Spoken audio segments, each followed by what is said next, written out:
Hi friends, ಎಲ್ಲರೂ ಹೇಗಿದ್ದೀರಾ? ನಾನು ಚೆನ್ನಾಗಿದ್ದೀನಿ. ಆ್ಯಕ್ಚುಲಿ 2 ಡೇಸಿಂದ ಹುಷಾರಿರಲಿಲ್ಲ. ಈಗ ಸ್ವಲ್ಪ ಪರವಾಗಿಲ್ಲ, ಓಕೆ ಥರ ಇದ್ದೀನಿ. ಓಕೆ ಏನೋ ಪರವಾಗಿಲ್ಲ. ಈಗ ನನ್ನ ಮಗನ ಜೊತೆ ಆಟ ಆಡ್ತಾ ಕೂತಿದ್ದೀನಿ. ಪಾಪ ಅವನಿಗೆ 2 ದಿನದಿಂದ ಆಟ ಆಡೋಕ್ಕಾಗದೆ ಬೇಜಾರಾಗಿತ್ತು. ನಾನು ಮಲಗದಲ್ಲೇ ಕೂತಲ್ಲೇ ಕೂರೋದು, ಮಲಗದಲ್ಲೇ ಮಾಡ್ತಿದ್ದ. ಅವನ ಬಗ್ಗೆ ಅಷ್ಟೊಂದು ಪಾಪ ಕೇರ್ ತೊಗೊಳಕ್ಕಾಗಲಿಲ್ಲ ಆಟ ಆಡೋ ವಿಷಯದಲ್ಲೆಲ್ಲ. ಮತ್ತು ಊಟ ತಿಂಡಿನೆಲ್ಲ ಅದೆಲ್ಲ ಮಿಸ್ ಮಾಡೋ ಹಾಗೆ ಇಲ್ಲ. ನಮಗೆ ಹುಷಾರಿಲ್ಲ ಅಂತ ಪಾಪ ಅವನಿಗೆ ಉಪವಾಸ ಇಡೋಕ್ಕಂತೂ ಆಗಲ್ಲ. ಏನಾದ್ರು ಕಷ್ಟಪಟ್ಟು ಹೆಂಗೆಗೋ ಮಾಡಿ ತಿನ್ನಿಸ್ತೀನಿ. ಮೊದಲೇ ತಿನ್ನೋದ್ರಲ್ಲಿ ಕಳ್ಳ, ಅದ್ರ ಮೇಲೆ ನಮಗೆ ಹುಷಾರಿದ್ದಾಗ ಇವ್ನು ಸಿಟ್ಟು ಬಂದಾಗ ಅನಿಸೋದು. ನೋಡಿ, ಅವನ ಜೊತೆ ಕೂತ್ಕೊಂಡು ಆಟ ಆಡೋದು. ಒಂಚೂರು ತಲೆ ಬಾಚಾಡ ಅಂತ ಬಂದು ಕೂತ್ಕೊಂಡೆ, ಓಡ್ತಾನೆ. ಬಾಚಣಿಗೆ ಕಸ್ಕೊಂಡ. ಛೀ, ತೊಳೆದಿನಿ ಮೊನ್ನೆ, ಇವತ್ತಷ್ಟೇ ಕ್ಲೀನಾಗಿ ಮಾಡಿ ತೊಳೆದಿದ್ದೀನಿ. ಹೊಸದು ಥರ ಕಾಣ್ತಿದೆ. ಹೊಸದು ಮೊದಲು ಚೆನ್ನಾಗಿತ್ತು, ಅದನ್ನು ಇದೇ ಥರ ಬಾಯಿಗೆ ಹಾಕ್ತಾರಲ್ಲ, ಅದಕ್ಕೆ ಒಂಥರ ತೊಳೆಯೋದು. ಡೈಲಿ ತೊಳೆದಂಗೆ ಆಗಿದೆ ಈಗ. ಹೊಟ್ಟೆ ಕಾಣ್ತಾ ಇದೆ. ಹಾಯ್ ಮಾಡೋದವ್ರಿಗೆ hi. Very good, good boy Swasti. ಕೂತ್ಕ ಎಲ್ಲ ಕೂತ್ಕ ತಲೆ ಬರ್ತೀನಿ. ಕೂತ್ಕೊಳ. ನೋಡಿ, ನನಗೆ ತಲೆ ಬರ್ತೀನಿ. ಬಾ, ತಲೆ ಬರ್ತೀನಿ. ಕೂತ ಮಗನೇ, ಕೂತ. ಜಾಣ ಮರಿ ತಿಂಡಿ ಬೇಕಾ? ಬಾಯಿಯಿಂದ ತೆಗಿ ಮರಿ. ಏನು ತಕ ಬಾಯಿಗೆ ಹಾಕೋದು? ಊಟ ಮಾಡ್ಲಾರ ಮಧ್ಯಾಹ್ನ? ನೋಡಿ, ಕೂದಲು ಒಳ್ಳೆ ಸಾಫ್ಟಾಗಿ ಚೆನ್ನಾಗಿದೆ. ಮರ ಹುಡುಗಿಯರ ಕೂದಲು ಈ ಥರ ಇರೋಕ್ಕೆ ಸಾಧ್ಯ ಇಲ್ಲ. ಎಲ್ಲಿಗೆ ಹೋಗೋದು? ಬಾ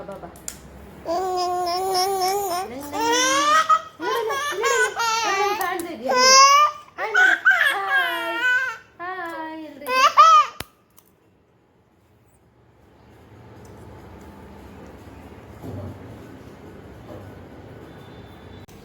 ತಲೆ ಬಾಚ್ಬೇಕಾದ್ರೆ ಹಳೆ ಸಾಹಸ ಮಾಡ್ತೀನಿ ಮಾರ್ರೆ. ನೋಡಿ, ಕೈ ಹೋಗೋದಲ್ಲಿಗೆ ಪಟ್ ಅಂತ ಜುಟ್ಟು ಕಿತ್ಕೊಳ್ತಾನೆ.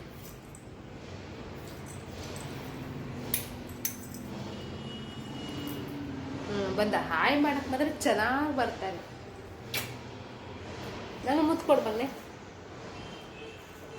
ಇಲ್ಲಿ ಹಂಗಲ್ಲ, ಇಲ್ಲಿ ಕೆನ್ನೆಗೆ ಕೊಡು. ಕೆನ್ನೆಗೆ ಇಲ್ಲಿ ನೋಡಿ, ಇಲ್ಲಿ ಕೊಡು. Wow, super nice. ಜಾಣ ಮರಿ. ನನ್ನ ಮಗ ಹೇಳಿ ಮಗ ಕೇಳ್ತಾನೆ ನೋಡಿ.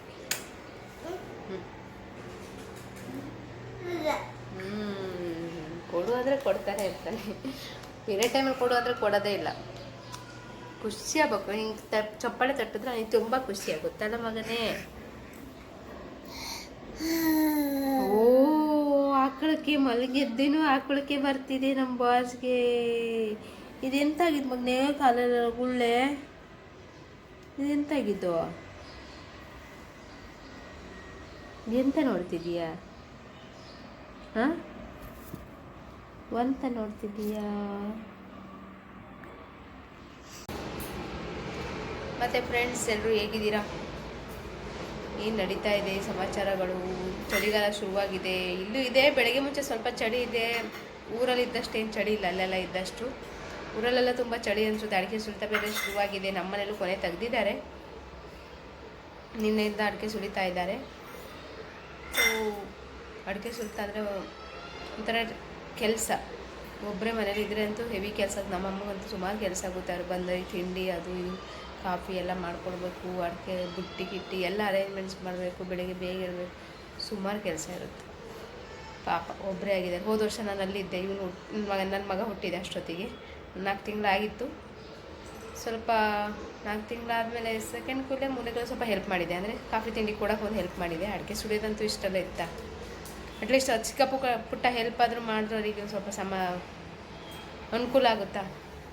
ಅಡಿಕೆ ಅಂತೂ ಸುಲಿಯಲ್ಲ. ಅಟ್ಲೀಸ್ಟ್ ಅದು ನಾನು ಮಾಡ್ಬೋದಲ್ಲ. ಹಾಗಾಗಿ ಮಾಡಿದೆ. ಈ ವರ್ಷ ಎಲ್ಲಿದ್ದೀನಿ ನೋಡಿ. 1 ವರ್ಷ ಹೆಂಗೆ ಕಳೀತು ಮಾರ್ರೆ ಗೊತ್ತೇ ಆಗಲ್ಲ.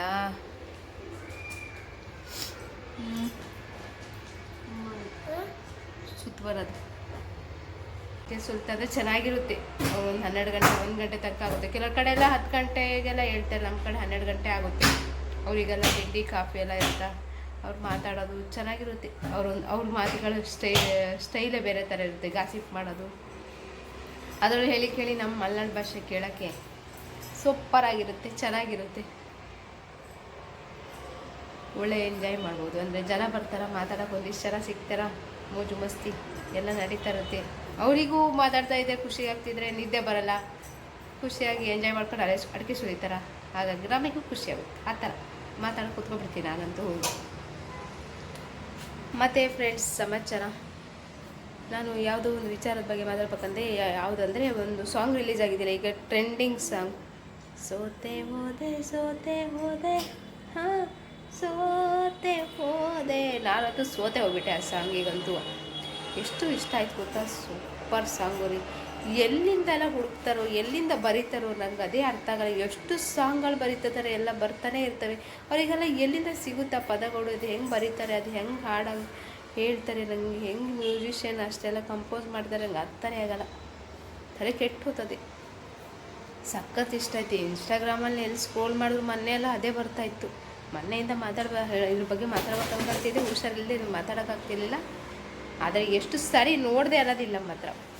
ಯೂಟ್ಯೂಬಲ್ಲಿ ಹೋಗಿ ನೋಡ್ತಾನೆ ಇರೋದು, ಫುಲ್ ಸಾಂಗ್ ಅಲ್ಲಿ ಸಿಗುತ್ತಾ. ಹಾಗಾಗಿ ಸಖತ್ತಲ್ಲಿದೆ. ಅದರಲ್ಲೂ ಸಂಜಿತ್ ಹೆಗಡೆ ಮತ್ತು ಸೋನು ನಿಗಮ್ ಸರ್ ಹಾಡಿರೋದು ಮಾತಾಡೋ ಆಗಿಲ್ಲ, ದೂಸರ ಮಾತೇ ಇಲ್ಲ ಬಿಡಿ. ಸಂಜಿತ್ ಹೆಗಡೆದೇ ಸ್ಟೈಲೇ ಬೇರೆ, ಅವನೊಂಥರ ಯುನೀಕ್ ಸ್ಟೈಲು ಆ ಸಿಂಗರ್ದಂತೂ. ನಾನು ಸರಿಗಮಪ್ಪದಿಂದ ಅವ್ರನ್ನ ನೋಡ್ತಿದ್ದೆ.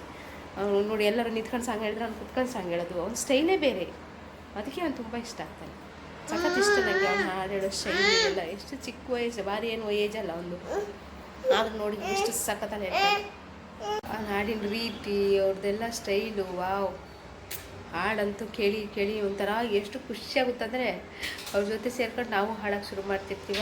ಒಂಥರ ಒಳಗೆ ಸಾಂಗ್ ಒಳಗೆ ಹೋಗ್ಬಿಡ್ತೀವಿ. ಅಷ್ಟು ಮನಸ್ಸಿಗೆ ನಾಟ್ಬಿಡುತ್ತೆ ಆ ಸಾಂಗ್, ಅಷ್ಟು ಚೆನ್ನಾಗಿದೆ.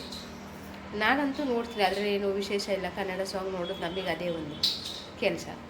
ನಮ್ಮ ಮನೆಯವರು ಸುಮಾರು ಒಂದು 15 ವರ್ಷದಿಂದ ಕನ್ನಡ ಸಾಂಗೇ ಕೇಳಿರಲಿಲ್ಲಂತೆ. ಮೊನ್ನೆ ಅವ್ರೇನೋ ಇನ್ಸ್ಟಾಗ್ರಾಮ್ ಹಿಂಗೆ ಸ್ಕ್ರೋಲ್ ಮಾಡ್ತಾ ಕನ್ನಡ ಸಾಂಗ್ ಇದೇ ಸಾಂಗೇ ಬಂತಾ ನೋಡಿ ಅಂದೆ ನಾನು. ಅವ್ರಿಗೀಗ ಆ ಸಾಂಗ್ ಕೇಳಿಬಿಟ್ಟಲ್ಲ ಒಂದು ಸಾರಿ ಒಂಥರ ಏನೋ ಅವರಿಗೂ ಅಂತಾರೆ ಗುಂಗಾಗಿದೆ. ಹೇಳ್ತಾರೆ, ನನಗೆ ಇನ್ಸ್ಟಾಗ್ರಾಮಲ್ಲಿ ಸ್ಕ್ರೋಲ್ ಮಾಡ್ತಿದ್ರೆ ಬರೀ ಅದೇ ಸಾಂಗೇ ಬರುತ್ತೆ, ನನ್ನ ಮೊಬೈಲಲ್ಲಿ ಯಾವತ್ತೂ ಕನ್ನಡ ಸಾಂಗ್ ಬರ್ತಾನೆ ಇರಲಿಲ್ಲ. ಅದು ಹೆಂಗೆ ಬಂತಂತ ಗೊತ್ತಿಲ್ಲ. ಅವ್ರು ಬರೀ ಹಿಂದಿ ಸಾಂಗು ಹಿಂದಿದೆ ಎಲ್ಲ ನೋಡ್ತಾ ಇದ್ದೀರಾ. ಈಗ ಅವರು ಅಭಿಮಾನಿ ಆಗ್ಬಿಟ್ಟಾರೆ ಆ ಸಾಂಗಿದ್ದು. ಪದೇ ಬಂದು ಹೇಳ್ತಾರೆ, ನಾನು ಯಾವತ್ತೂ ಈ ಥರ ಎಲ್ಲ ಕನ್ನಡ ಸಾಂಗ್ ಎಲ್ಲ ನೋಡ್ದೇ ಅಲ್ಲ, ನಂಗೆ ಸಖತ್ ಇಷ್ಟ ಆಯ್ತು ಆ ಸಾಂಗು ಅಂತ. ನಾ ಹೇಳಿದೆ ಅದೇ ಕನ್ನಡ ಸಾಂಗಿನ ಪವರ್ ಅಂತ, ಕನ್ನಡ ಪವರ್, ಕನ್ನಡ ಸಾಂಗಿನ ಪವರ್ ಅಂತ. ಎಲ್ಲರನ್ನೂ ಅಭಿಮಾನಿಗಳಾಗೋ ಥರ ಮಾಡುತ್ತೆ ಆ ಸಾಂಗ್. ಆ ಥರ ಇದೆ. ಸೆಲ್ಯೂಟ್ ಹೊಡಿಬೇಕು ಅವರಿಗೊಂದು, ಹಾಡ್ದವರಿಗೆ, ಹಾಡು ಬರ್ದವರಿಗೆ, ಕಂಪೋಸ್ ಮಾಡಿದವರಿಗೆ, ಪ್ರತಿಯೊಬ್ಬರಿಗೂ ಸೂಪರ್. ಲೈನ್ಗಳಂತೂ ಅದು ಎಲ್ಲಿಂದ ಜೋಡಿಸ್ತಾರೋ, ಅದು ಎಲ್ಲಿಂದ ಬರೀತಾರೋ, ಎಲ್ಲಿಂದ ನನಗೊಂದು ಪದ ಜೋಡಣೆ ಮಾಡಿ ಹೇಳೋಕ್ಕೂ ಬರಲ್ಲ. ಒಂದು ಲೈನ್ ಹಾಡು ಬರೀದ್ರೆ ನಿಜವಾಗ್ಲೂ ಬರಲ್ಲ ಏನು, ಅಷ್ಟು ಗುಗ್ಗುಗಳು. ಮತ್ತು ಫ್ರೆಂಡ್ಸ್, ಆ್ಯಕ್ಚುಲಿ ನನ್ನ ಮಗ ಏನು ಸರ್ಕಸ್ ಮಾಡ್ತಿದ್ದಾನೆ ಗೊತ್ತಾ, ತೋರಿಸ್ಲಾ? ಹತ್ತಕ್ಕಾಗಲ್ಲ, ಎಷ್ಟು ನಾಟಕ ಮಾಡ್ತಿದ್ದಾನೆ ನೋಡಿ ಇಲ್ಲಿ. ಬೇರೆ ಟೈಮ್ ಹತ್ತು ಆಗುತ್ತೆ ಮಗನೇ. Try again. ಮರಳಿ ಯತ್ನವ ಮಾಡು. ಒಂದೇ ಸತಿ ಮಾಡಿ ಕೈ ಬಿಟ್ಟರೆ ಆಗಲ್ಲ ಮಗನೇ, ಬರುತ್ತೆ. ಟ್ರೈ ಮಾಡ್ಬೇಕು. ಹತ್ತು ಅಷ್ಟೇ. ನಾಟಕ ಮಾಡ್ಕೊತ ಬಂದ ಕಳ್ಳ.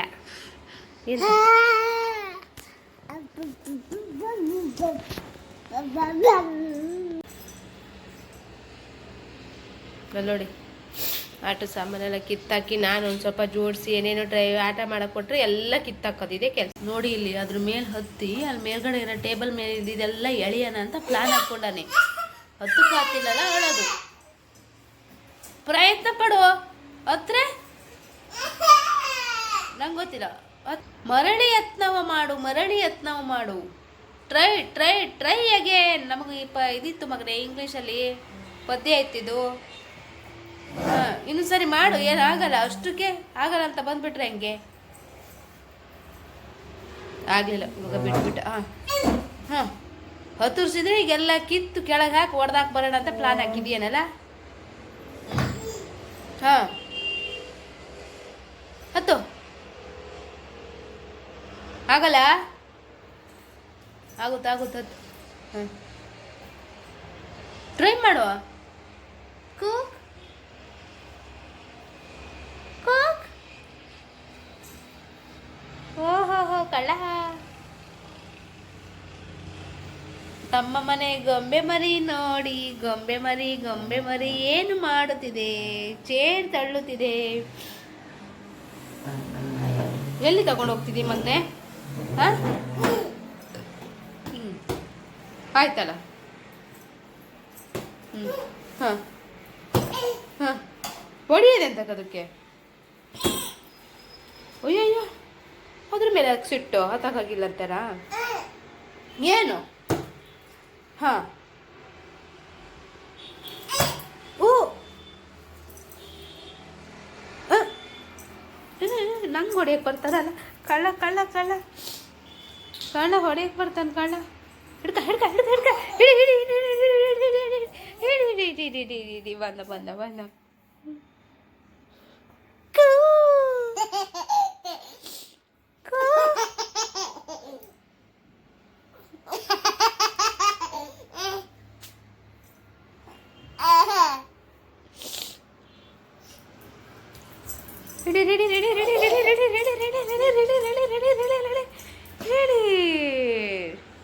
ಇದೇ ಆಟ ನೋಡಿ ಒಂದು. ಹಿಡೀರಿ ಹಿಡೀರಿ ಹಿಡೀರಿ ಹಿಡೀರಿ